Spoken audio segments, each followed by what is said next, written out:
just raise their hands and say, that's too much, it's too big of a problem, I can't fix it. So let me start by waking you up and asking you, show of hands, who thinks that this country is moving in the right direction? I'll wait. Who here thinks that this country is not moving in the right direction? Okay? The first step in solving a problem is identifying the problem. And if I ask you all, you will probably all have your own idea of what the problem is. So some basic ideas of what the problem is. President, horrible. Washington, Congress doesn't work. What's that? I said Washington, D.C. Big government. Big government, Harrisburg. No matter what you say, it's all going to come back to the same thing. It's all going to come back to the same essential problem. People say it all the time. Follow the money. Follow the money. The root of all evil, money. You know, we talk about our members of Congress, the senators. They should wear NASCAR uniforms so we can identify who their sponsors are. The problem is the money. So let me just first give you my bio. My name's Alan LaPolice, 5th generation Kansas farmer. Grew up on a dairy farm. Thank you all the farmers, but dairy farming, you'll know that's the real one. No offense to the the row crop farmers. Amen. Dairy farming, that's where it's at. When I graduated high school, I joined the military. I was in the Army. I served in the first the Gulf War. I was a combat infantryman, largest tank battle in American history. Very proud of my service. After that, I spent about 18 years in education at every level, from classroom teacher, principal, to superintendent. I've always farmed with my dad. I've always had my hands in all these different things. But several years ago, I saw that there was a problem in D.C., and I thought I would put my hand in to fix it. My congressman got kicked off the Ag Committee, so I was searching for somebody in Kansas to replace my congressman, because if we don't have a voice, then we can't sell our product. So I was looking in the Republican Party for a replacement. No one would do it. He's an incumbent. He can't beat an incumbent. He's doing just fine. I said, he's not doing a damn thing. So the chairman of the Republican Party told me, he said, you got a fire in your belly, you do it. Well, I'm like that, so I did. I ran for Congress. I had no background in it, but I did exceptionally well. And because I ended up getting the endorsement of the Veterans Party, I got the endorsement of the Moderate Party of Kansas, I got the endorsement of the Libertarian Party, I got the endorsement of a bunch of, all the local news endorsed me. They all realized this guy's got something to say and he's going to say it. So I did really well. In fact, the Speaker of the House got interested and he was one to back me. Back then the Speaker was John Boehner. John Boehner was backing my campaign, and they promised me $400,000. So that was the promise. But they told me, stop talking to constituents. Stop going to town halls. Stop doing all of your Farm Bureau meetings. Constituents don't matter. They told me that. They said the voters don't matter. The only metric that we use is the money.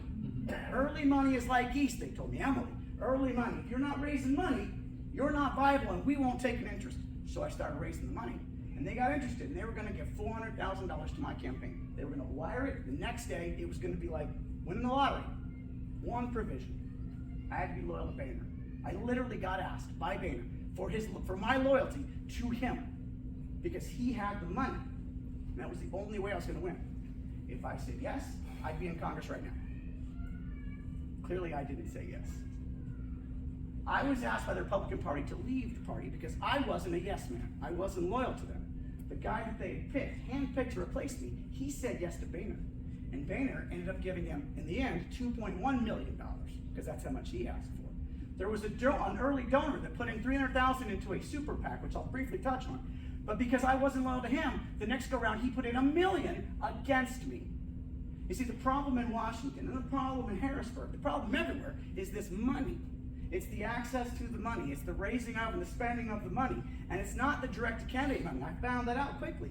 You can only raise $2,600 per person for the campaign as a candidate. But you can ask them to drop $1 million into a super PAC. You can ask them to put it into an IE. You can get that money from anywhere you want. It doesn't have to be from some billionaire farmer in Kansas. It can be from somewhere in California or New York or anywhere overseas.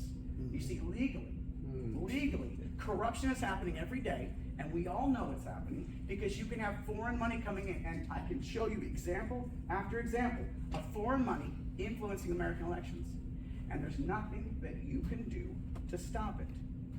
In Harrisburg, we currently have legislation pending. That's why I'm here. we have legislation that's going to call on the federal delegation to support an amendment to restore to the states that right that they've historically always had to set reasonable guardrails on the raising and spending of campaign money.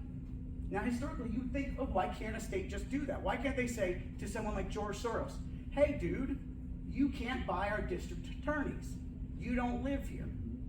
Well, they can't. Legally, they can't.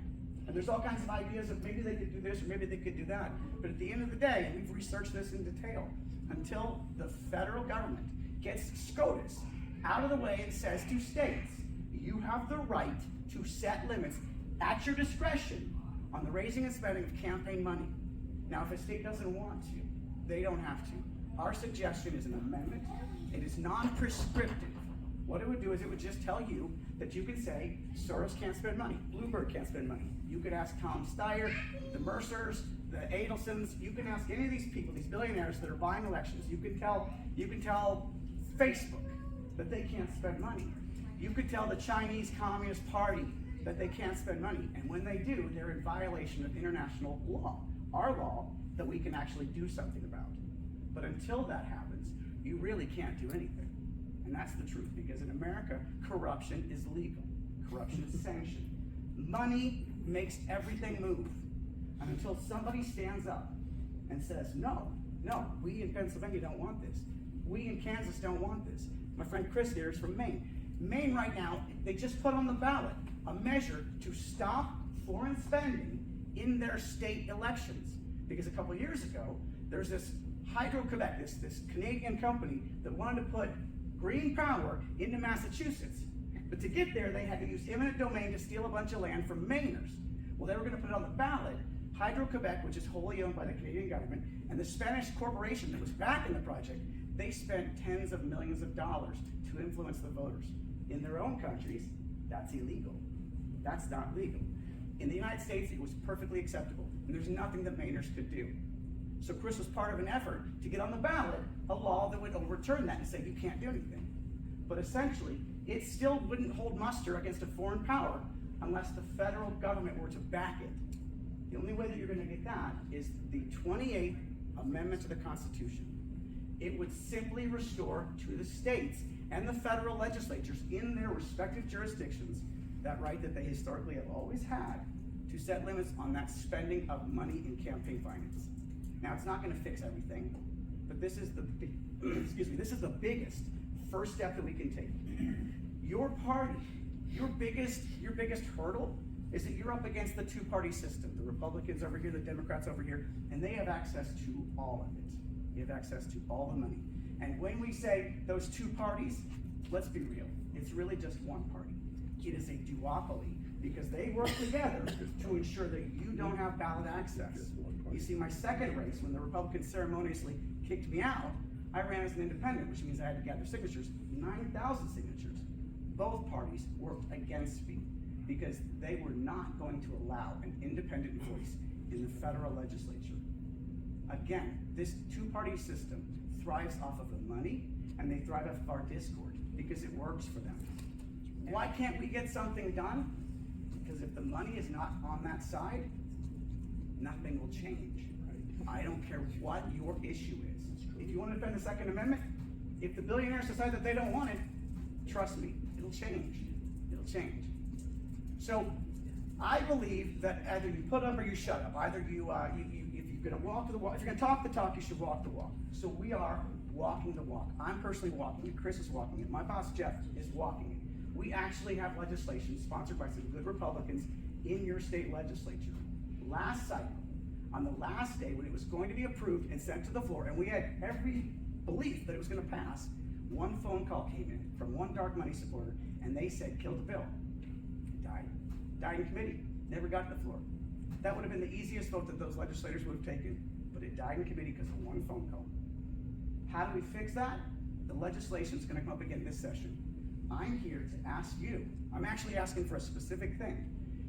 If you believe in what I'm saying, if you believe that money is really the problem in this, then help us.